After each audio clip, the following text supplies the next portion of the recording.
Episode 477 of Global from Asia, Mindset, Journey, Achievement of Your E-Commerce and Entrepreneur Dream. Let's dive in. Welcome to the Global from Asia podcast, where the daunting process of running an international business is broken down into straight-up, actionable advice. Thank you all for choosing to listen to or watch episode 477 of Global from Asia. Cross-Border Summit 2025 has been getting great feedback, and we are preparing for an epic 2026 edition.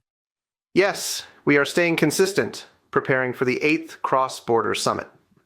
Close to 500 podcast episodes here at Global from Asia, and it relates to this week's episode, Mindset, the Journey to Create and Build. True, it is about being consistent. So this podcast, John Ho from Alt Living in Chiang Mai, and I had an in-person event before Cross-Border Summit talking about moving your business to new heights. Great, and you also want to share some inspiring talks with your son after the show, right? Exactly. In our outro session after this main content, we will share that story and other takeaways. Now let's tune in. Exciting. Yes, let's now tune in. Before we jump into the main discussion, a quick word from our sponsor. If you're an advanced e-commerce entrepreneur looking to network and level up, mark your calendars for Cross-Border Summit 2026. Building on the success of 2025, this event will bring together global leaders in cross-border trade, AI tools, and tariff navigation.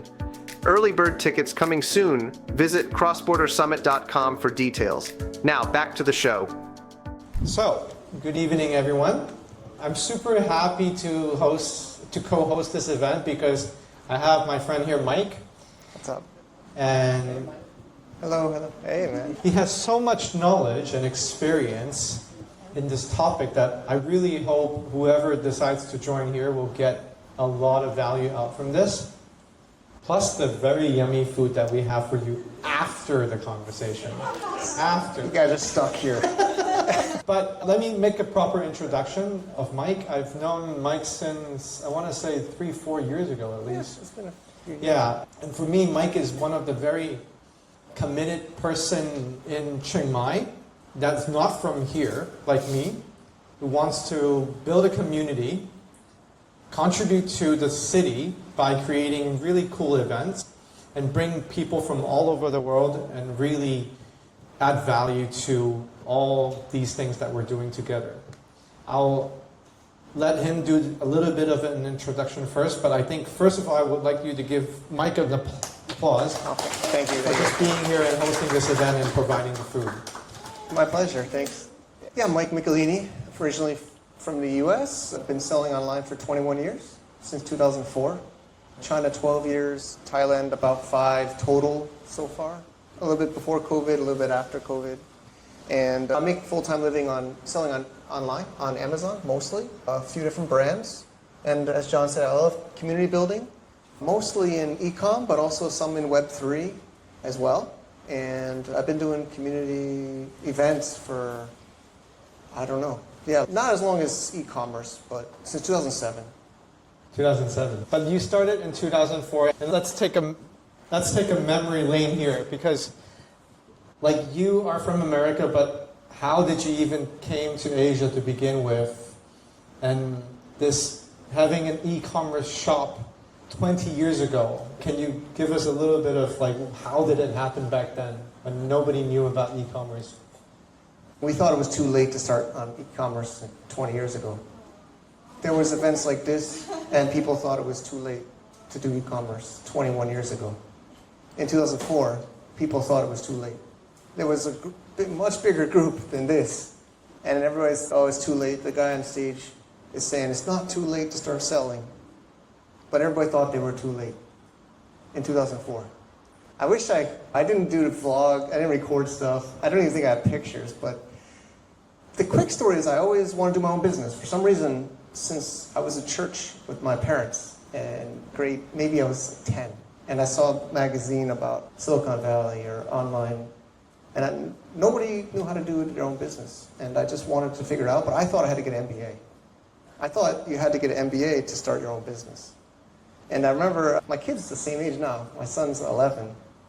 And I drew a timeline of my life. Like it was some class project about what you want to do in your life. And I had get good grades, go to a good college, get a good job, get an MBA, start my own business. That's what I thought the track was. And I was on that track. I worked on Wall Street, and I started selling on eBay while I was on Wall Street. So I took the job that paid me the most money possible. I hated my job. I don't think anybody there liked their job, but I was just saving as much money as I could. And I was doing my Kaplan GMAT prep test to go to MBA. And as I was selling on eBay, I went to these prep classes starting about this time after work. And they're like, what's the geometry of a circle? Or like the triangle, like remembering.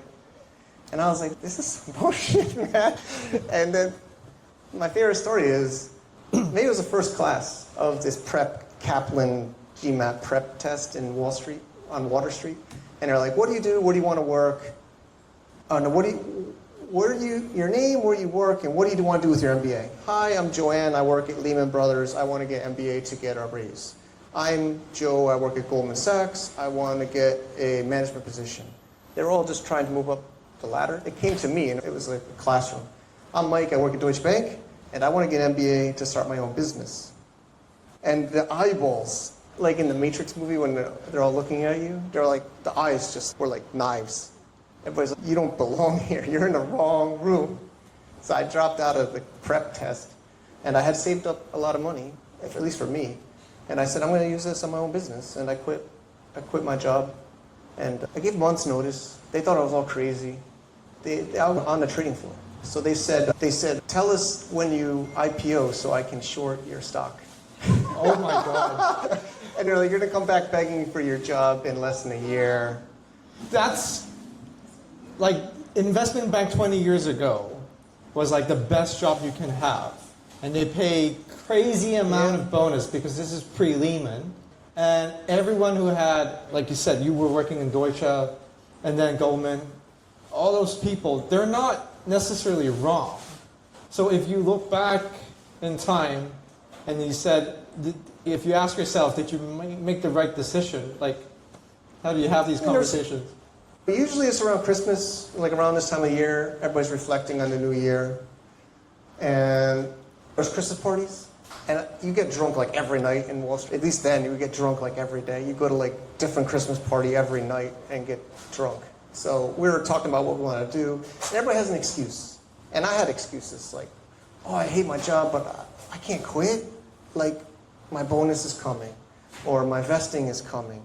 Or my lease is renewing and I can't lose my lease.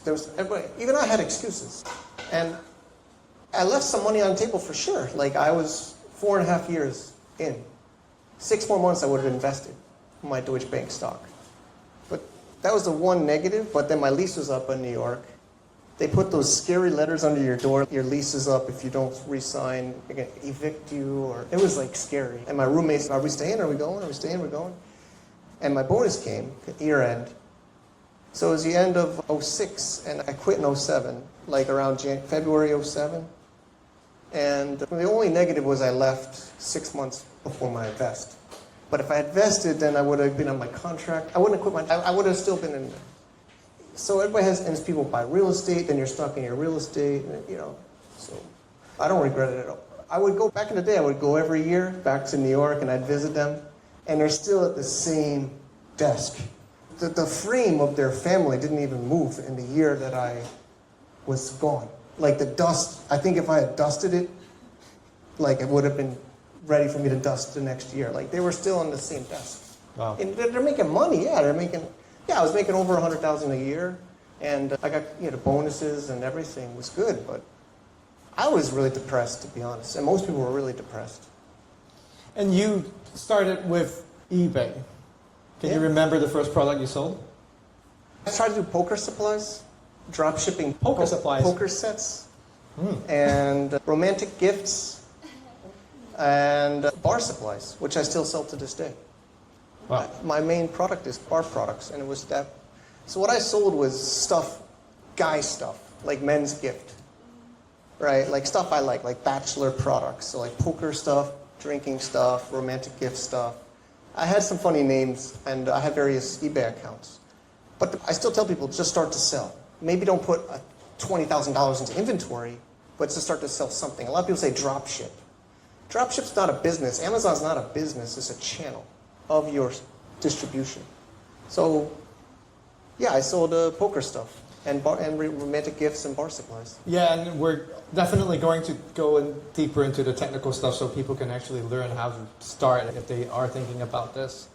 I can relate a lot because I spent about 10 years in corporate. I spent 1 year in investment bank, which I hated.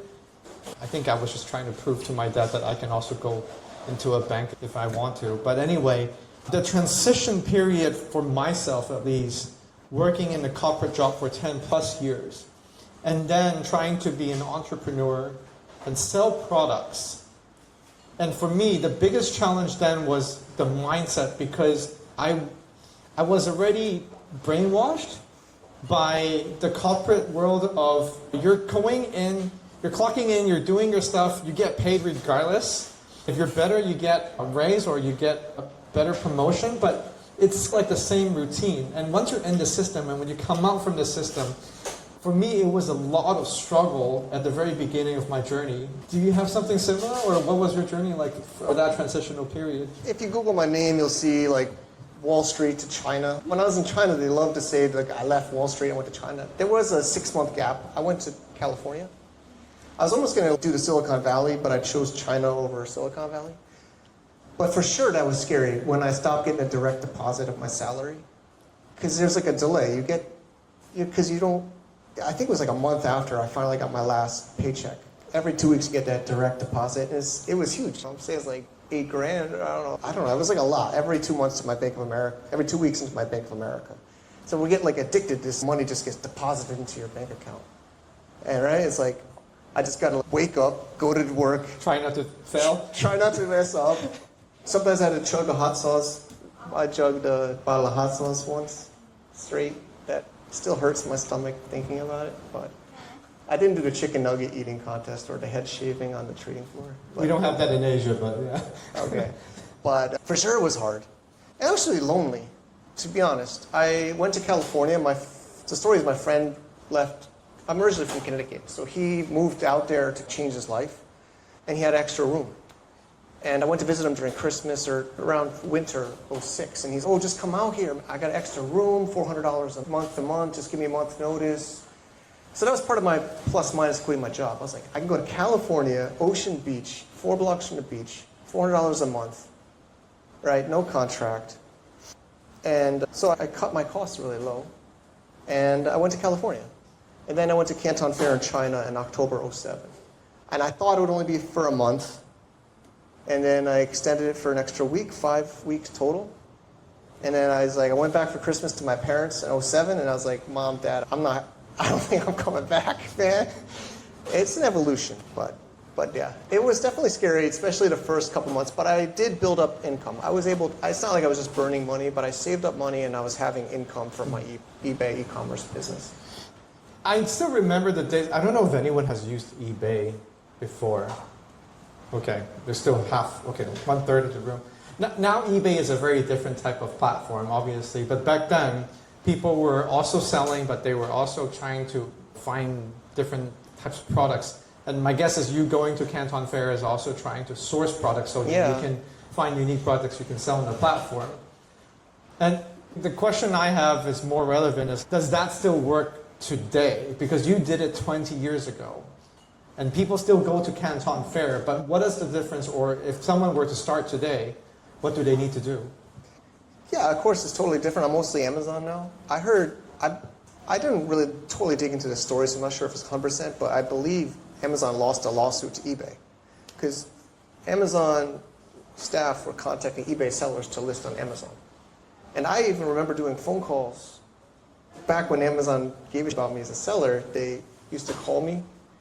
And I think they were just trying to get sellers off eBay onto Amazon.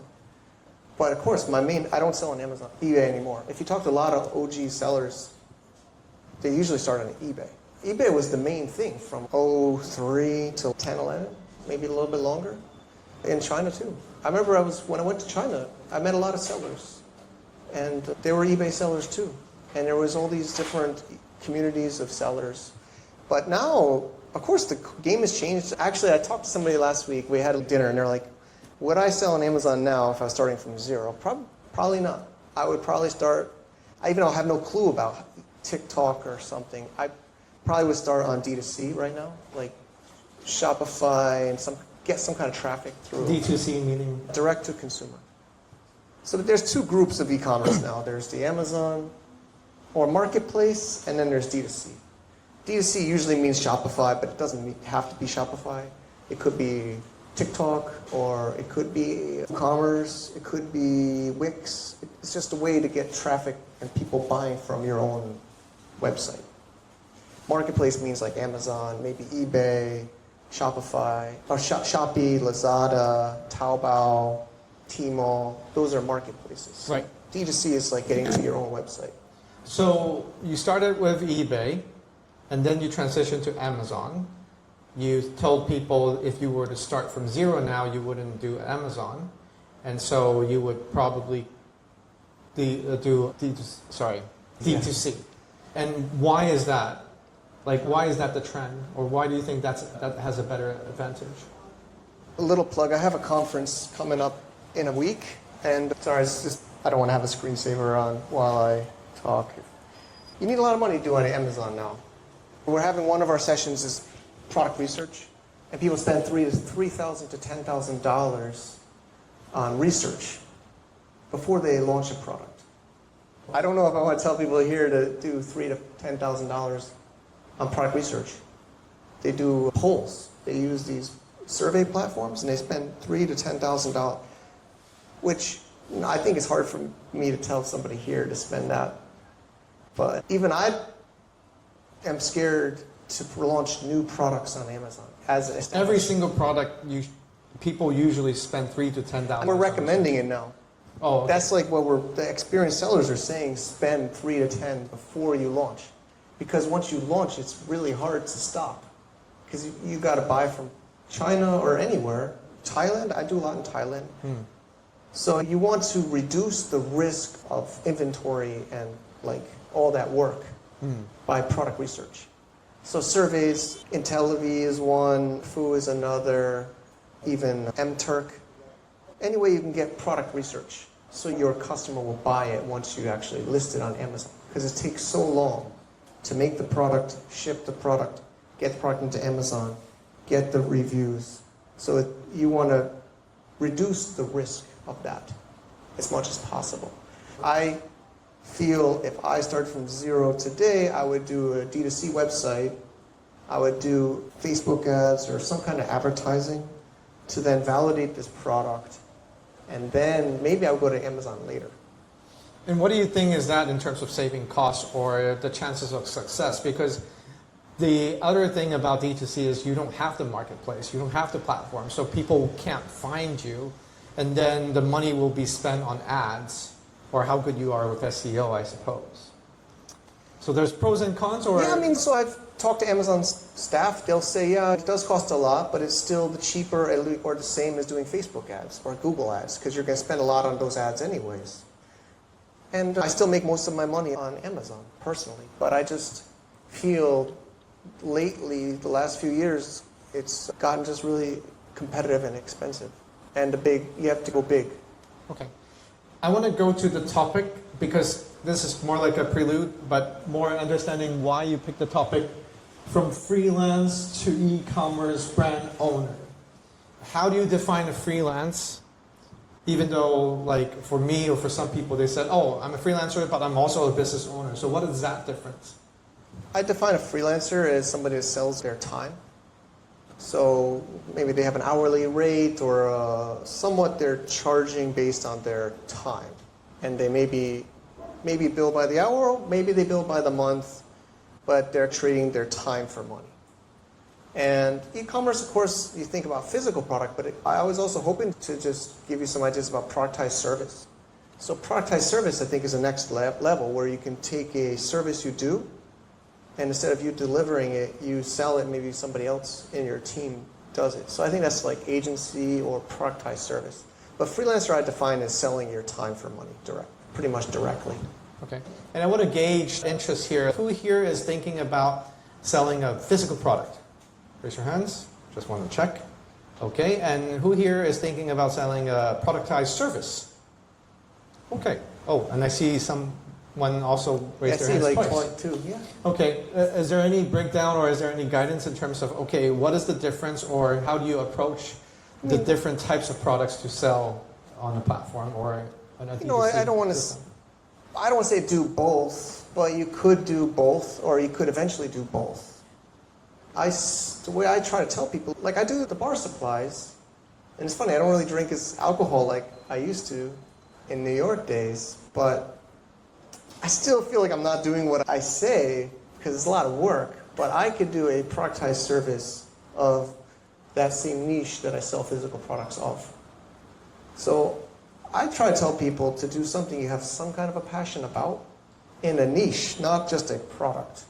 So if you are very passionate about something, maybe even you're freelancing of what you're doing, or productized service, you can sell a physical product. So you try to, it's like vertical integration. So you could sell services or products. You're solving problems, right? I think an entrepreneur's job is to solve a problem.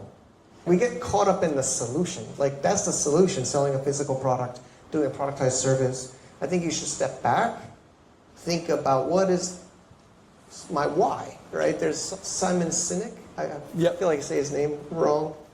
And he start with why, right? So we can talk about the solution, what we're doing to solve the problem, but maybe you should step back and think what is maybe my passion, my purpose. Like I was downstairs, there's this recycle, I didn't have time to dig into it, but there's like a recycle section down there. Yep, we have some bins. And maybe that's a service, maybe that's a product, maybe that's both. Like even a factory, I've learned, I used to think factories, they're not product businesses, they're service businesses. In my opinion, a factory is a service business. Because factories don't take inventory. They don't have inventory usually. They sell a service, they get paid. They have humans, usually are robots now, delivering the service, and then they ship the product. So you could be a factory. So what I'm saying is I hope you enjoy what you sell or what you do. Because I think, especially with AI now, you have to have a passion about it. You have to want to solve some problem or help some kind of people. When you say a freelancer is selling their time versus an e-commerce or an e-commerce owner, business owner is productizing their service or a physical product and branding it, what's the difference? Because I'm still not 100% clear how to tell people or how to define people. You're a freelancer or you're a brand. Or is it you just need a brand? I mean, I think the difference is hopefully you can get yourself out of selling yourself. Because yourself is not scalable. So I think a freelancer means if you're out sick, you're not getting paid. But if you're a productized service brand owner, if you're out sick, you're still getting paid.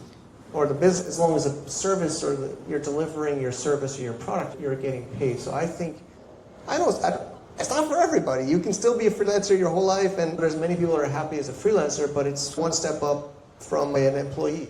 Meaning your revenue source is independent of your time or activities. Yeah, I believe the goal, most of my friends that are business owners, we try to not be connected to the service or we're delivering directly.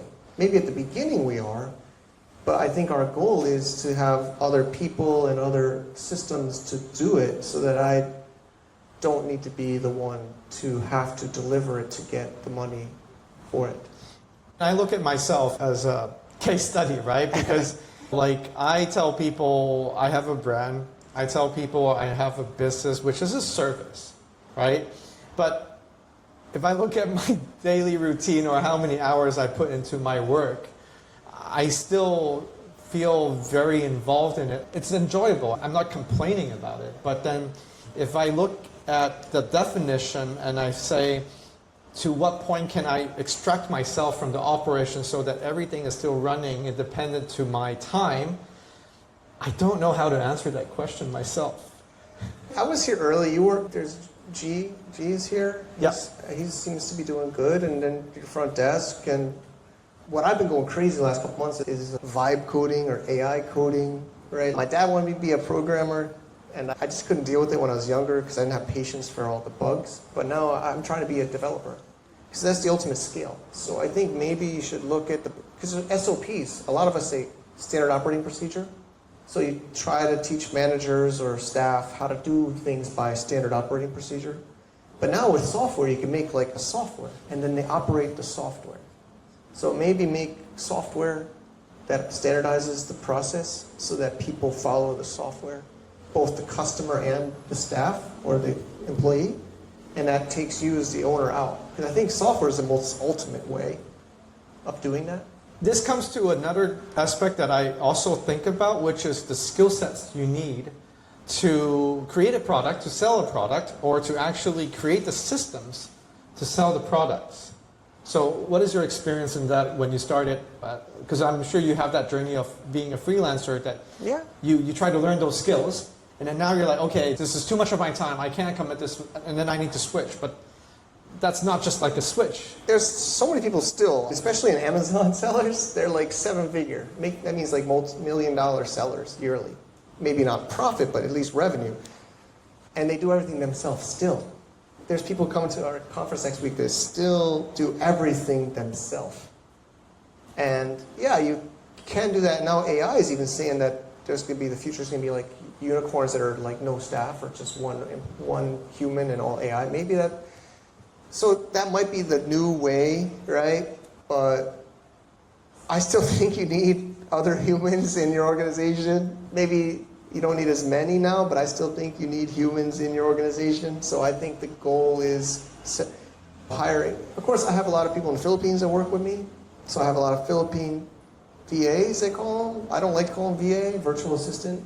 But usually the first step is maybe get like one VA, right? Or one person. Start with one person. Don't hire like 10 people, right? Hire one person, maybe they're your assistant. Usually call it like a general VA, GVA. Yep. So they maybe are a wide range of stuff they do for you. Maybe your email or your social media or some various basic tasks just to get the experience of giving them. So I do a podcast. This will be a podcast. And that was actually a really good experience for me to learn about standard operating procedure. So the podcast started in 2013, and it started, I didn't want to edit the audio. I didn't want to edit it. So it was like one of the, not the very first, but one of the second or third people I hired was an audio editor to edit my podcast. But then you broke down the process of making a podcast, and not one person can, back then especially, cannot do the whole thing. So you break it down and you use Google Doc for easy, right? First, and you write down all tasks. Okay. So basically, it was called like non-programmer business processes to make SOPs. So we all talk about SOPs. But now with software, now I can even make like software that's like an SOP. So I'm almost not really making SOPs anymore. I give my staff a software I make for them to operate. Right. Anyway. So freelancer, I think I have more clarity now because it's more like a solopreneur business. You're working by yourself, you don't hire people. Now you need to figure out how to outsource or delegate some of the tasks. So then you want to look at your budget and say, okay, I want to hire people to help me out with some of it, if not all. And how do you approach that as in, okay, because there's 10, like I imagine my operation again, right? There's always someone I want to hire. I want to hire an HR, I want to hire like more house cleaning, I want to hire an operations manager, but then there's only a finite type of resources. So let's say if I am a solopreneur to begin with, it's an online platform, so I imagine the labor is less intensive. How should I go about, okay, who is my first person I need to hire? Of course, I feel like it's changing right now with AI, so I feel like I don't want to go through old stuff. I'm changing my whole organization this year. I made like a 3-month announcement to my whole team. It's even related to this. I'm actually putting them in this program. I'm trying to help them change. I don't want to let go of my team. A lot of them have been with me like 4, 5, 6, 7, some even 10 years. But I think I don't really feel like talking about the old way, and I'm inventing a new way. But I'm trying to even take my kind of staff now and make them an entrepreneur. It's hard. And Why do you want to do that? it's even why I'm here today. I feel like I feel like that's the future. I feel like people need to operate a service. I think everybody has to operate a service now, or a product. I think the new way, I don't see the future of jobs and freelancing the way it is now. I give all these funny keywords, and I don't feel like boring you. I have all these keywords, I call it Centaur, the human, half horse. And I told my team, I call it the Centaur model. So I'm telling them, you have to use AI now. I still want to keep you humans. And I try to even break down tasks by AI and human in the project. And I want them to operate the AIs. And then I want to pay them on a project output base. Because what I notice, a lot of my other business owner friends, we're all pissed off at our staff because we're like, okay, I gave you all this ChatGPT, I gave you all this stuff, and now you're still billing me the same amount of work for the same output with all this AI stuff. So either A, you're screwing me, B, you're not using these things and doing them manually, or I don't even know what a third one is. So I'm trying to say, okay, I told them, you just got to do more output. If you want the same amount of money, you can get the same amount of money, but you're going to have to do more output. And that's just the reality. So I understand, and this is a topic that a lot of people talk about with the AI revolution, how jobs are going to be replaced, or you either become really good at using AI so you can increase your productivity and you can be more valuable for the organization that you work for, or you just don't work because now you have AI to help you build your business. That is way easier than before. So then you have these knowledges that you learn from work. And this is your topic that you're telling everyone who has a job to say, you should not keep having a job anymore down the road. You should really try to find a passion that you can ideally productize, even if it's a service, or you just find another product you want to build, and then you become your own business person. Yeah. That's what I'm trying to do with my staff. Like, I could give you examples, but I'm trying to give them like a software to operate. And then I'm their customer. Okay. And then maybe other customers can buy that service. Can we talk about opportunities? Because then you have a head start. You've been in this 20 years ago. You've seen the evolution, the trends. You can identify what product or services is going to be in demand. What are the opportunities right now if someone wants to jump into this game? Like I said, I think we have an advantage. Even if an individual or a small company, we have the advantage now over big companies. These big companies are downsizing. They got legacy software. They got legacy employees. We can disrupt huge companies. Like this poster, I made a whole events platform. I showed John. A lot of you didn't register with it, but whatever. I'm just getting it out there. But I made my own like meetup event with AI. And I think it's about hyper personalization. So I think the old way of one big SaaS doing everything is dead. I think the future is picking a SaaS you like, making a vertical. Maybe Stefan, he does all those meetups. He should make his own meetup website for a very specific vertical, or maybe Chiang Mai. Instead of going on these huge platforms, I think those huge platforms are going to get eaten alive. I think Meetup, LinkedIn, Facebook, you can make your own mini one. I'm making my own mini software now. It's vibe coding, but basically I think the opportunity is just like drop shipping a physical product. You can still do that, but I think you could take a big software and niche it down and make money with it. Like having a very hyper-focused custom software to just almost copy Facebook and make it for a specific group of people. I can imagine because of AI, because of the internet, obviously the knowledge is there. To create a product is way easier than before. It's way less costly than before. But what about the sales and marketing side? Because I think this is something that I struggle to teach people or to explain to people the importance of understanding how to do good sales and marketing. That's not what AI can train or Yeah, I mean, can be trained. like a lot of my staff, I'm trying to tell them to do community management. Like community management, I think is the most important role. And I think that's going to be really impossible or hard for AI to do. I think that's the role, and I think I don't think about sales and marketing, I think about community management. I think community management's more valuable than sales and marketing, because essentially it's almost the same thing, really, if you break it down. But it's better to be a community manager. I feel like I should call myself a community manager. I'm trying to identify a group of people that have a common interest, maybe common problems, common goals. I try to find the problems that they have, and I try to make a solution for that.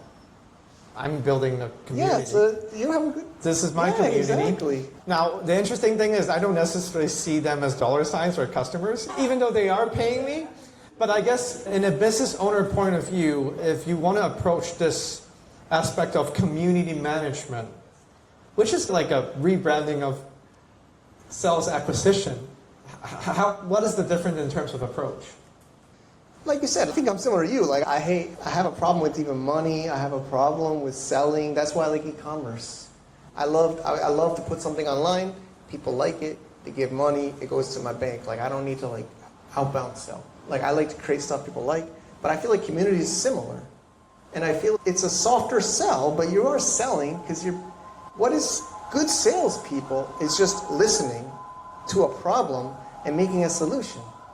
Maybe I am good at sales. I don't think I am, but half the time you just shut your mouth, let them talk, and then just say, yeah, you don't want to lie, but listen to what their problem is, and hopefully you have the solution, and yeah, I can do that. That's usually a good sales, in my opinion, is listening to the problem and offering a solution. So as a community manager, community leader, you're listening to problems, and you're giving a solution. Software, product, whatever. But Do you worry that, because I think about this again, and this is my last question before we might want to take a break. I want the food, I'm hungry. Yeah, and then maybe we can grab some food and then come back in for a discussion. Because every company or every platform wants to use the word community, and then they're creating a community. Is that going to be something that gets, what do you call it, watered down? It's just like a word that people use, but then at the end of the day, they're still trying to... There's fake communities and there's real communities. Like I said, I'm somewhat in crypto. I go up and down in crypto. Like I think Bitcoin is always something you should get exposure to. Not financial advice, but I feel pretty confident that you should maybe consider some Bitcoin. But the other stuff is like, we have a big community. Look at our Twitter followers. I did some fundraising Web3 recently, right? And it seems like all hot air. And they all say, even the community says they're community, so that they can get some other sucker to buy their coin, to pump the price, to say we got a big community so that they can like exit liquidity. Yeah, there's lots of scams that everybody says they're a community member or community leader, because they're saying, like you said, it's like my customer or my exit liquidity or my buyer. But there's still real, genuine communities, and usually it's like people know you care about your community and want to support you and the cause, but there's definitely still real communities. There's tons of fake communities, but I think it's going to be more and more important with AI. People want to join a real community. I think it's going to be even more valuable. Not just someone that I just say I follow you on Twitter and I subscribe to your newsletter, like real community. Got it. Okay. I want to take a pause here because we got some really yummy food. And Steve says, maybe we have another wave of people coming in. I'm sorry, guys. I just realized in my system it's 7 p.m. No problem. But why don't we I know, I'm hungry too. grab some food, and then Mike's going to be here. I'm going to be here for a while. Yeah, we can come back if it's needed, or and you can I talk to us. definitely want you to introduce yourself to him so that you can ask him questions personally, and we can start mingling around. And then if the feeling is right, we can sit down and we can have a closer group of the discussion about what kind of ideas he has. Yeah, I mean, I'm really here to just... Yeah, and if you have some ideas you want to pitch to Mike, he can tell you whether it's a good idea or a bad idea. Yeah, it's not really an upsell, but I'm going to do like a call. My plan is my staff will join too. Okay. November 14th, I'm going to have a Zoom call. Right. Even if it's just my staff, but if some other people want to join, I'm really going to try to like maybe have a regular call, maybe a workshop, something like that. Maybe we'll ask Mike to set up some office hours here so he can actually pick his brains. Yeah? Yeah. Okay. Okay. All right, let's take a break. Thank you. Awesome. Thanks. Yeah. All right. Thanks, Mike, for that pre-cross-border summit event you put together. There were a couple other pre-events we did this year leading up to the cross-border summit, right? Yes, always experimenting. We put together a few smaller free meetups for the community leading up to the main event this year with local leaders like John Ho and the Alt Co-Living community. Was a fun experiment and hope to expand that next year with more events leading up to the main event. Now, I am on the edge of my seat. Tell us about what you and your son chatted about. You hinted towards earlier in the episode. Yes, well, my son, he's now 11 years old, born around the same time this podcast started, and he is starting to get regular homework. I'm noticing he's starting to do his homework at the end of the night, around 9 p.m. or so. So I am asking him why he plays video games and other things before he does his homework, and he has various reasons. So I don't want to be the father who pushes and forces, but I suggest to him that he should consider doing his homework at the beginning to get it over with, or even at least focus on his homework when he is doing it, as I am catching him checking electronics, playing with a toy or gadget, etc. While he is working, I'm showing him various timers and tools to push him to focus on just his homework in a focus session in order to get it done faster and with less pain and agony. Sounds cool, and you're not forcing it on him. No, I mean, I wish he would listen about the timer, but I still see him doing it the inefficient way. I just remind him if he tried my way, it would be much more effective, faster, and less painful. Hopefully he'll listen soon. Yes, let's hope. Cool, you are not pushing too hard. And this is life. I believe if you force something on someone, they won't do it. And we need to encourage and support the person as they learn and grow. Same with team, partners, and anyone, in my opinion. Just like this main content of the show, no one else is going to push you to start and grow your own business. It is up to you to have the will to make it be. Thanks for tuning in to Global from Asia. Subscribe for more actionable advice on cross-border e-commerce and entrepreneurship. See you next time. To get more info about running an international business, please visit our website at www.globalfromasia.com. That's www.globalfromasia.com. Also, be sure to subscribe to our iTunes feed. Thanks for tuning in.